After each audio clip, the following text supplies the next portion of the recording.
The journey into space beyond the Earth and out of the solar system is only worth it if we can find somewhere to go, i.e., other worlds.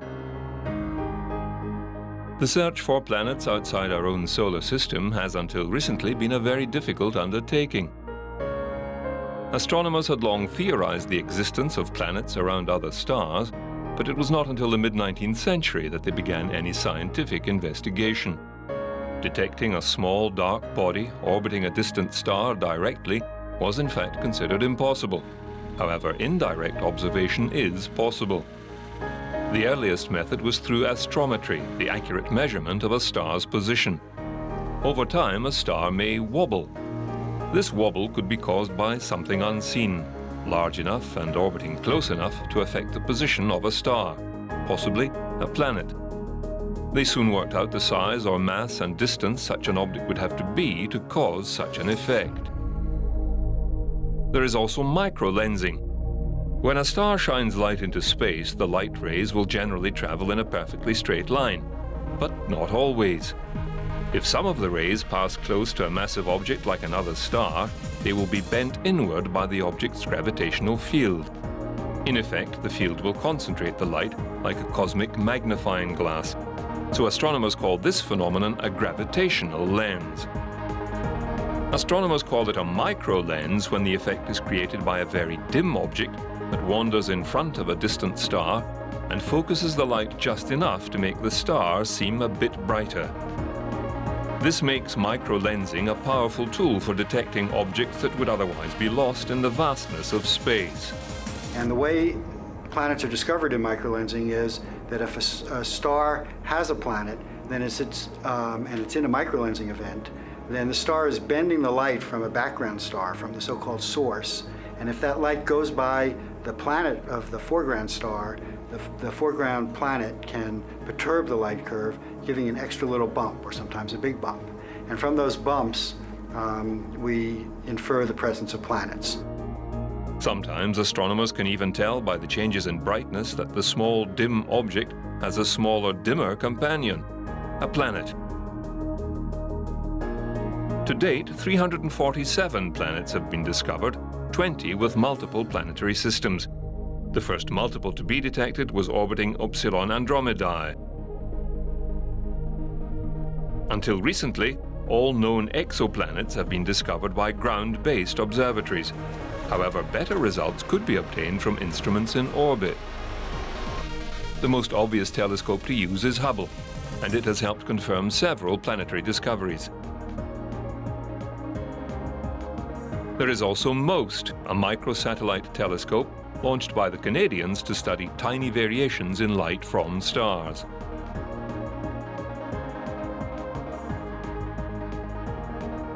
And COROT, launched into orbit by the French Space Agency. COROT stands for Convection, Rotation and Planetary Transits.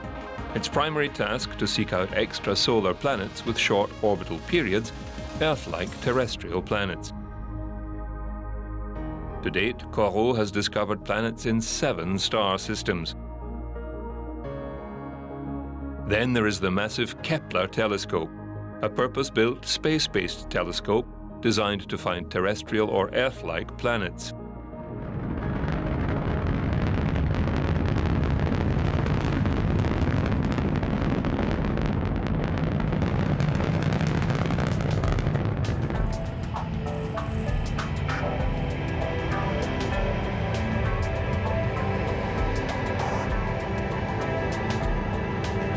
Launched by NASA early in 2009, Kepler has been calibrating its sensors and has begun searching in the Cygnus region of the sky.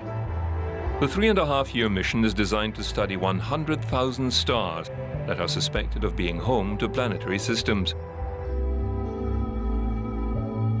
Kepler weighs over 1,039 kilograms and is in position in an Earth-trailing heliocentric orbit. It is basically a Schmidt-type telescope with a 0.95-meter wide primary mirror with a 12-degree field of view. The heart of the device is 42 CCD chips, each 2200 by 1024 pixels. It has virtually no moving parts, Once the protective lens cap is jettisoned, it has just 3 mirror-adjusting mechanisms to help focus the telescope.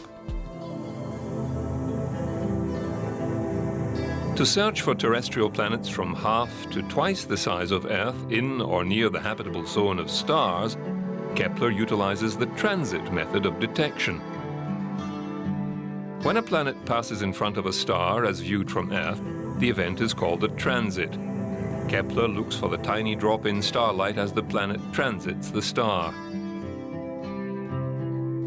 Kepler focuses on each location for some 30 minutes, gathering the light from the faint star, processing the pixels and storing the data. Then, every so often, it will radio the data back to Earth for further analysis. Once detected, the planet's orbit is calculated, its mass and size worked out. Depending on the size and type of star, the type of planet can also be deduced.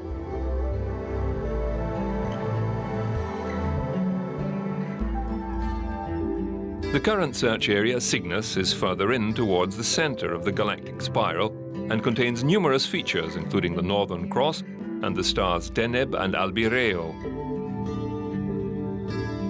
Kepler is most interested in planets that orbit in the habitable zone of stars.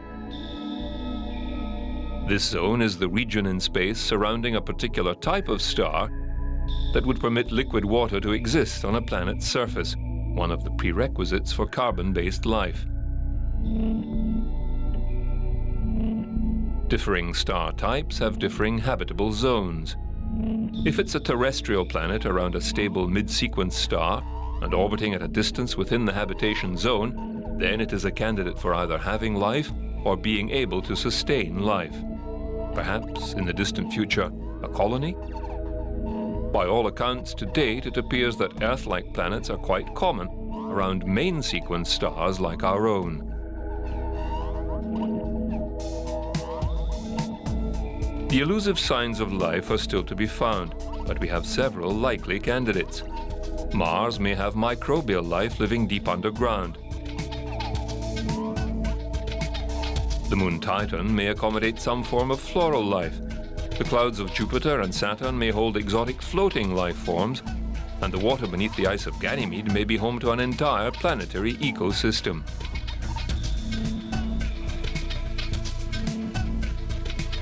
To find life amongst the stars, we must also search for life close to home.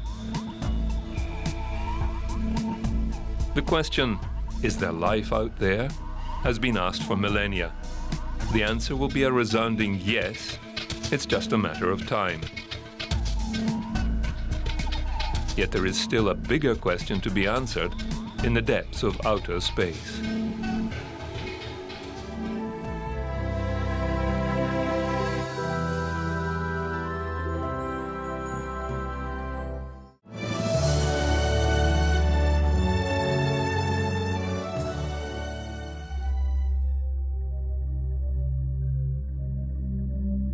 There is the matter of matter, or not enough of it.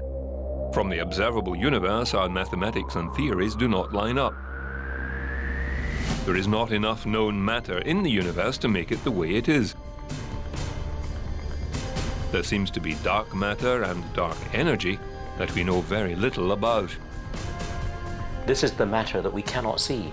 90% of the mass in the galaxy is invisible. We don't know where it is. We don't know what it's made out of. It's very difficult to see, but we do know it's everywhere. We can see its influence. To try and understand what that matter is and how it's distributed is fundamentally important. Launched together, Herschel and Planck are two new deep space probes that will hopefully help answer this question. They are destined to orbit behind the Earth some 1.5 million kilometers away, hidden from the Sun, because these two telescopes require very cold conditions to operate in. The Herschel Space Observatory has the largest mirror ever flown into space and is designed to study parts of the wavelength spectrum seldom studied before. It is ideally placed to locate water molecules anywhere in the universe. The Far Infrared and Sub-Millimeter Telescope operates at temperatures close to absolute zero. It is cooled by a supply of liquid helium and therefore has a limited life expectancy. Its primary task is to study the birth and death of stars and the dust clouds surrounding stars that form planets. Planck is to look at the oldest forms of radiation left over from the first light of the universe, the infrared radiation emitted from the Big Bang.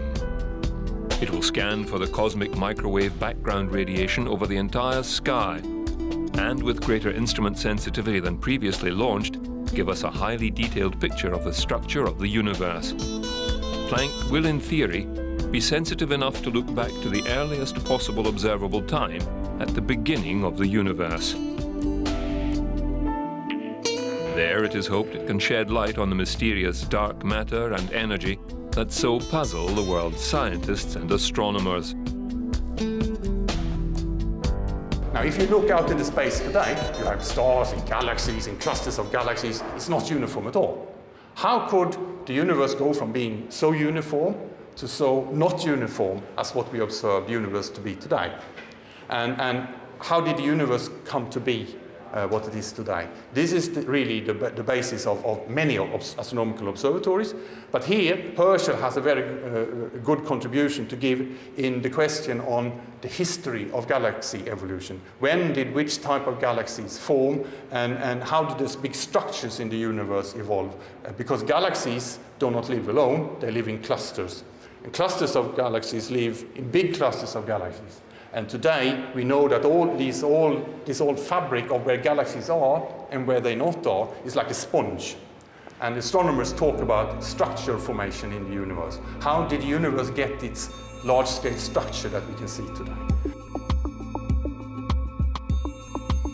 Answers to these questions will help scientists understand the universe so much more that they will be able to ask the next question and the one after that.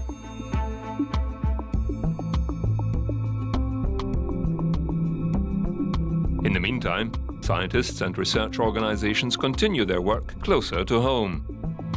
Many deep space missions are currently in transit and will not reach their goals until the next decade. Probes to Pluto and the Kuiper Belt, others to the solar system's boundary edge.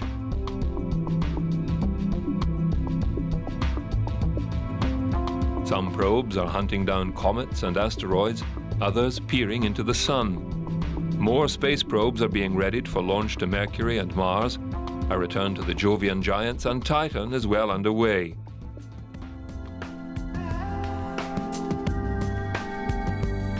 Looking to the end of the next decade, yet more plans are underway for probes like Plato. Plato will be a very wide photometric telescope sent into deep space. It will study a group of exosolar systems to better understand solar system formation.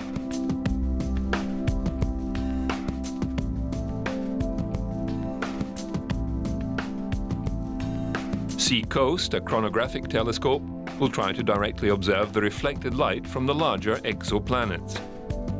A 3-spacecraft formation interferometry mission, Pégase, will study the giant Jupiter-type planets.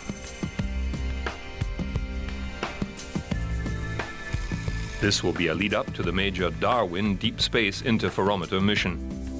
Consisting of 5 spacecraft flying in formation, Darwin will collect infrared and spectral information on chemicals, namely looking for water, carbon dioxide and ozone, the basics for life, and indicators for life deep within the universe.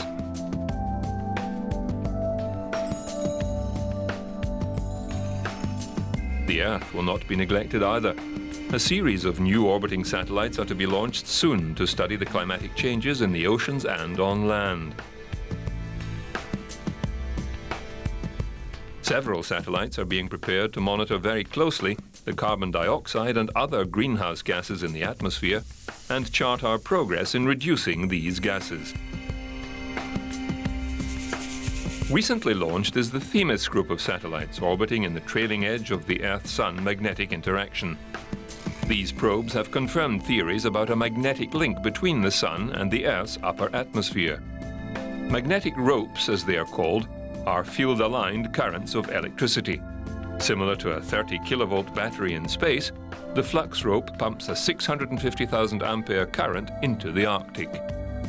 This project has also determined that one triggering event for solar substorms was the reconnection of this magnetic link every so often to the upper atmosphere, which also leads to intensified auroral activity over the polar regions.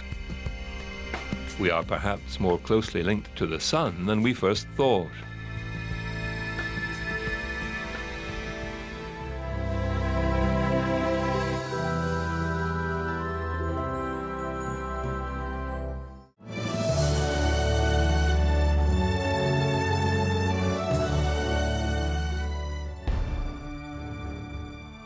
As this series has recounted, the history of man's journey off this planet into space has been a relatively quick succession of technology.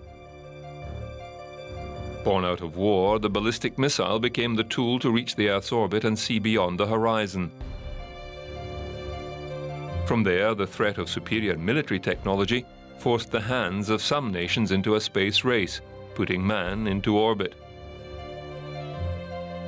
Space is a hostile environment, and man had to learn how to move about it in safety, learn how to build machines that would function correctly. The race for dominance ended with man setting foot on the moon, our nearest celestial neighbor, then leaving it and forgetting that achievement for a time. Tranquility Base here. The Eagle has landed. Then came cooperation, nations learning to work together, almost forced into a partnership due to the simple fact of cost. Then a team spirit developed amongst other countries who began to explore near Earth and then further afield. We sent probes to other planets taking photographs and measurements. Some have even left the solar system, carrying with them a message of peace from our small blue world. The Space Shuttle was built, the most complex machine devised by man, and with it we built a permanent space station orbiting Earth and manned by astronauts from many nations. We have sent tiny robots to the surface of other planets and rovers that could make their own way about, searching out and discovering things we did not know. Now we are planning for the next phase in our quest. Plans are now in action to return to the Moon and on then to Mars, sending new, smarter robots to move about where we cannot yet reach, in search of life.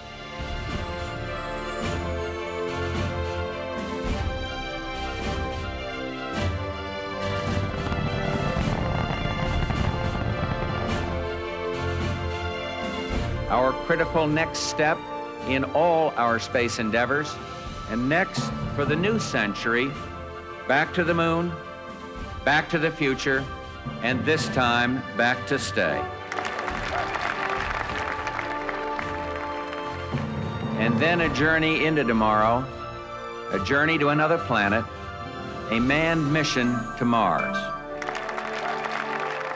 The Moon will eventually have permanent settlements, numerous bases and facilities for science and exploration to take place, but also tourism, which will be one of the major driving forces. Hotels and facilities for people to call the Moon home for a week or two. Lunar industry will blossom, with the need for the growing permanent and transitory populations, mining and processing of basic needs, air, food, water, building materials, fuel for further exploration. Landing and launching facilities, space tracking and emergency facilities, hospitals and research centers, Earth observation points. Colonization of Mars can begin almost immediately, with the long-term goal of terraforming, allowing humans to eventually live and work out in the open. From there, heavy industry will take over, farming asteroids, looking for valuable minerals to manufacture air, water, and fuel. Next, a new generation of explorers will spread out to visit the moons of Jupiter and Saturn. Some will venture to Venus and Mercury.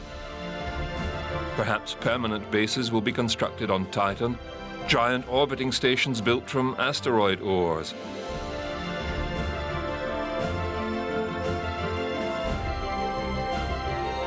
Way stops for gigantic vessels journeying from Earth with paying customers coming to listen to the rings of Saturn.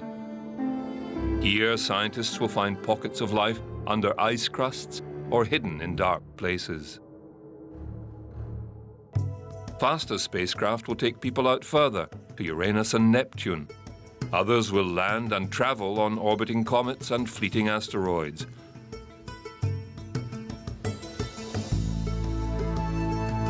All this will take time, money, and Herculean effort. Lives will be lost and mistakes made, but the advance is unstoppable. In fact, it is our destiny.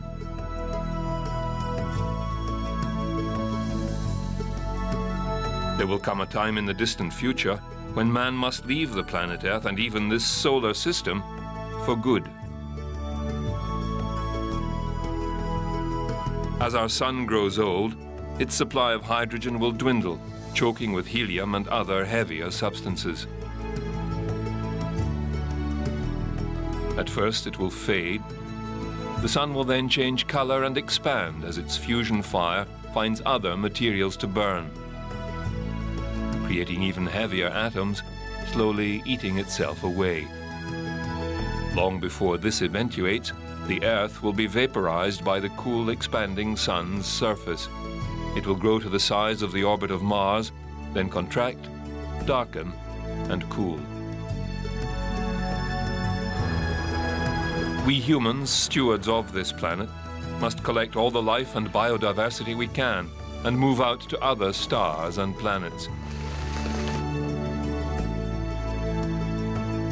For the materials in all the dying suns spread through our galaxy are what make up the DNA of ourselves and all other life.